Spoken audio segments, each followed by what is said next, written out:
Assalamualaikum warahmatullahi wabarakatuh. Halo semuanya, perkenalkan nama aku Siva Kajanopiro. Di sini saya akan menjelaskan materi yang terdapat di bab 4 yaitu uang, lembaga keuangan dan juga pasar modal dan juga OJK. Nah, uang menurut Edward Shapiro adalah alat pembayaran barang, jasa dan juga utang. Lalu menurut Sir Dennis H. Robertson adalah alat pembayaran yang diterima secara umum. Lalu ciri-ciri utama uang yaitu diterima umum, alat tukar dan juga alat pembayaran. Sejarah uang ini bermula dari sistem barter, lalu mulai berkembang menjadi komoditas, lalu koin, uang kertas, dan juga uang non-tunai. Fungsi uang terdapat dua, yaitu fungsi uang asli, yaitu alat tukar dan juga alat satuan hitung pengukur nilai. Lalu fungsi uang turunan. Yang pertama, standar pembayaran yang ditunda, alat menyimpan kekayaan, alat pengalih kekayaan. Jenis uang berdasarkan pihak yang mengeluarkan. Uang kartal seperti kertas dan juga logam, lalu uang giral seperti cek, biliet, giro. Berdasarkan bahan, uang logam. Lalu uang kertas berdasarkan negara, uang dalam negeri seperti rupiah, uang dalam luar negeri seperti dolar, yen, ringgit, dan lainnya. Berdasarkan nilai, full bodied money, nilai bahan sama dengan nilai nominal. Token money, nilai bahan kurang dari nilai nominal. Syarat uang yang baik, mudah dibawa, tahan lama, dapat dipecah, nilainya stabil, diterima umum, jumlahnya cukup, sulit dipalsukan, dan juga memuaskan secara psikologis. Pemerintah mengatur jenis dan standar uang melalui undang-undang. Standar mata uang, alat pembanding nilai dalam satuan tertentu. Logam, standar tunggal, satu jenis logam seperti emas penuh, inti emas, wesel emas. Standar kembar, dua logam seperti paralel dan juga tetap. Nilai ditentukan undang-undang. Hukum Gresham, uang buruk mengusir uang baik. Standar kencang, uang sebagai standar utama perak juga beredar. Standar kertas, uang kertas tidak dijamin emas, dianut oleh sebagian besar negara saat ini. Kurs mata uang ditentukan sistem moneter internasional. Unsur pengaman rupiah, unsur terbuka, kasat mata, mudah dideteksi. Unsur tertutup, hanya bisa dideteksi mesin. Pertimbangan pengaman, nominal dan teknologi, desain warna, dan teknik cetak yang penting. Alat pembayaran non-tunai, pembayaran tanpa uang fisik menggunakan bank. Dua arus instrumen fisik dan dana, waktu dan arah bisa berbeda. Kredit dan debit transfer. Kredit transfer yaitu dana dari pengirim ke penerima. Debit transfer adalah perintah debit dari pemilik dana. Jenis media pembayaran non-tunai, paper-based, seperti cek, nota, kredit, atau debit. Lalu elektronik seperti e-banking, RTGS, SKNBI. Lalu juga ada card-based seperti ATM, kartu kredit, dan juga debit atau e-money. Kemudian terdapat lembaga keuangan. Nah, bank, asal-usul bank dari bahasa Italia, yaitu banco. Awalnya tempat tukar uang lalu simpan emas. Goldsmith notes sama dengan cikal bakal uang giral.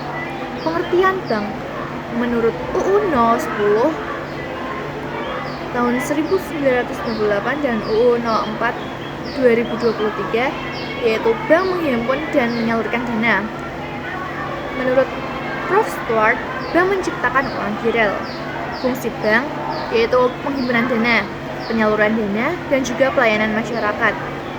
Klasifikasi bank. Bank dapat diklasifikasikan berdasarkan jenis kegiatan, bentuk badan hukum, dan juga kepemilikan. Bank menurut jenis kegiatan, bank sentral, bank umum, bank syariah, bank perekonomian rakyat. Bank sentral dimiliki pemerintah. Contoh Bank Indonesia menjaga stabilitas sistem keuangan nasional. Tujuan menurut Samuelson, pertumbuhan ekonomi, stabilitas harga dan juga suku bunga. Nilai tukar dan pasar keuangan stabil, tingkat pengangguran rendah. Bank umum menjalankan usaha konvensional dan atau juga syariah, memberikan jasa lalu lintas pembayaran. Contoh BCA, Mandiri dan juga BNI. Bank syariah berdasarkan prinsip hukum Islam, menghimpun dana dan menyalurkan pembiayaan. Jenisnya terdapat bank umum syariah, dan juga bank pembiayaan rakyat syariah. Lalu, larangan bank syariah. Bank umum syariah dilarang untuk usaha bertentangan dengan syariah, jual beli saham langsung, asuransi sendiri tanpa kerjasama.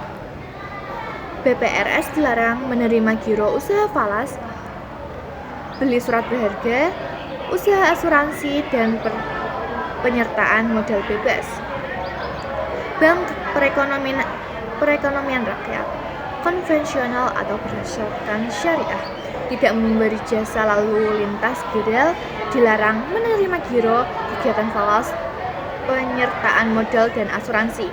Bank menurut badan hukum perseroan terbatas, koperasi, perusahaan daerah. Bank menurut kepemilikan, bank pemerintah, BTN, bank swasta, bank mega, CIMB, Niaga, bank campuran, Mandiri, BNI, BRI, bank daerah, bank DKI, BJB, bank nagari. Pengertian asuransi, perjanjian antara perusahaan asuransi dan pemegang polis, penerimaan premi sebagai imbalan jaminan kerugian, kerusakan, biaya kehilangan, keuntungan, dan lain-lain. Pihak tertanggung, pihak penanggung polis. Fungsi asuransi, fungsi utama yaitu pengalihan atau bagi resiko dan pengumpulan dana. Fungsi sekunder, mendorong pertumbuhan usaha, pencegahan kerugian, memberi manfaat sosial dan stabilitas. Lalu peran asuransi memberikan keamanan finansial, menghasilkan sumber dana untuk investasi, mendorong pertumbuhan ekonomi nasional. Jenis asuransi berdasarkan sifat, asuransi sosial atau wajib, asuransi sukarela. Lalu berdasarkan objek atau bidang usaha, asuransi orang, asuransi umum, perusahaan reasuransi, perusahaan asuransi sosial. Pengertian, dana pensiun. Dana pensiun adalah badan hukum yang mengolah dan menjalankan program yang menjanjikan manfaat pensiun. Manfaat pensiun adalah penghasilan hari tua yang diterima peserta secara berkala dan juga atau sekaligus. Jenisnya manfaat pensiun normal, dibayarkan saat usia pensiun normal, dipercepat, dibayarkan sebelum usia pensiun normal, disabilitas, dibayarkan karena peserta mengalami disabilitas. Fungsi, menyediakan dana jika peserta meninggal atau cacat sebelum pensiun, menghimpun tabungan hari tua dari peserta, dibayarkan setelah mencapai usia pensiun. Peran, menyediakan biaya hidup di hari tua, saran peningkatan ekonomi melalui investasi, menambah motivasi dan ketenangan kerja. Jenis dana pensiun. A. Dana pensiun pemberi kerja, dibentuk oleh pemberi kerja. Dana pensiun lembaga keuangan, dibentuk oleh lembaga keuangan. Program pensiun, iuran pasti, iuran hasil pengembangan dibukukan atas nama peserta. Lalu manfaat ditentukan dalam peraturan dana. Lalu lembaga pembiayaan, pengertiannya badan usaha yang menyediakan dana atau barang modal. Unsur badan usaha pembiayaan dana atau barang non-deposit masyarakat. Peran membantu pendanaan dan pembangunan ekonomi. Jenis pembiayaan, leasing, factoring, consumer, kartu kredit, modal venture, infrastruktur. Lembaga jasa keuangan khusus, penggadaian, LPEI, SMF, PT PNM, PT Dana Reksa. Lembaga keuangan mikro, pengertian, lembaga pembiayaan mikro dan pemberdayaan masyarakat. Tujuannya, akses pendanaan ekonomi rakyat, kesejahteraan. Bentuk hukum, koperasi, PT, yaitu dalam kurungnya 60% saham Pemda atau juga BUMDes. Teknologi finansial, pengertian, teknologi dalam sistem keuangan, PBBI No. 19/2017. Jenisnya terdapat P2 lending dan crowdfunding, manajemen risiko investasi, payment clearing, settlement, market aggregator. Kemudian pasar modal. Pasar modal adalah tempat bertemunya pemintaan dan penawaran dana jangka panjang dalam bentuk penjualan dan pembelian surat-surat berharga. Berbeda dengan pasar yang untuk dana jangka pendek. Contoh pembinaan, pembangunan pabrik, jalan tol, pengembangan produk. Peran pasar modal, sarana penambah modal bagi perusahaan, sarana pemerataan pendapatan melalui dividen, sarana peningkatan kapasitas produksi, sarana pencipta kesempatan kerja, sarana peningkat pendapatan negara, indikator perekonomian negara. Produk pasar modal, produk yang diperjualbelikan seperti saham, obligasi, right issue, warrant, reksadana. Saham, tanda kepemilikan dalam perusahaan, jenis saham biasa, paling umum, hak suara. Saham preferan, dividen tetap, gabungan saham, dan obligasi. Obligasi, surat utang perusahaan ke investor, memiliki bunga kupon, bisa diperjualbelikan. Resiko perusahaan bangkrut tidak bisa membayar kupon. Perbedaan antara saham dan obligasi. Hasil saham tidak tetap, obligasi tetap. Prioritas saham bukan prioritas, obligasi diprioritaskan. Keuntungan saham dividen capital gain, obligasi bunga capital gain. Right issue dan warrant. Right issue, hak beli saham baru dengan harga lebih murah. Warrant, hak beli saham di masa depan dengan syarat tertentu. Reksadana, wadah pengumpulan dana untuk investasi oleh manajer investasi, cocok untuk investor dengan dana terbatas dan pengetahuan minim. Diversifikasi dan dikelola profesional.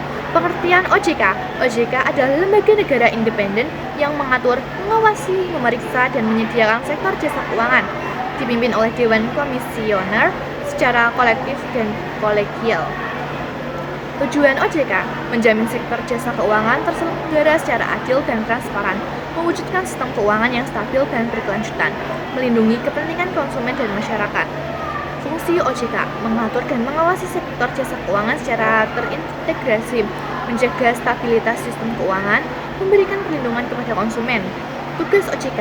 OJK mengatur dan mengawasi sektor perbankan, pasar modal, derivatif, dan bursa karbon, asuransi dana pensiun, pembiayaan Ventura Mikro, ITSK, aset digital dan kripto, edukasi dan perlindungan konsumen, asesmen sistematik keuangan.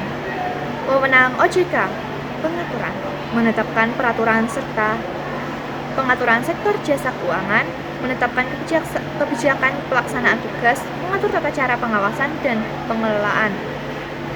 Pengawasan, menetapkan kebijakan operasional pengawasan, melakukan pemeriksaan dan tindakan terhadap pelaku jasa keuangan, memberikan dan mencabut izin, pengesahan, persetujuan, dan lain-lain. Di perbankan, kelembagaan bank, izin merger kantor SDM, kesehatan bank, likuiditas rasio laporan, kehati-hatian bank, manajemen risiko AML, dan lain-lain. Dan OJK terhadap konsumen, edukasi dan informasi masyarakat, pengaduan konsumen, pembelaan hukum konsumen yang dirugikan oleh lembaga jasa keuangan, hubungan kelembagaan, OJK bekerjasama dengan BI dan LPS, koordinasi dalam pengawasan perbankan, tukar-menukar informasi, penanganan bank bermasalah, dan likuiditas. Nah, sekian penjelasan dari saya. Terima kasih atas perhatiannya. Wassalamualaikum warahmatullahi wabarakatuh.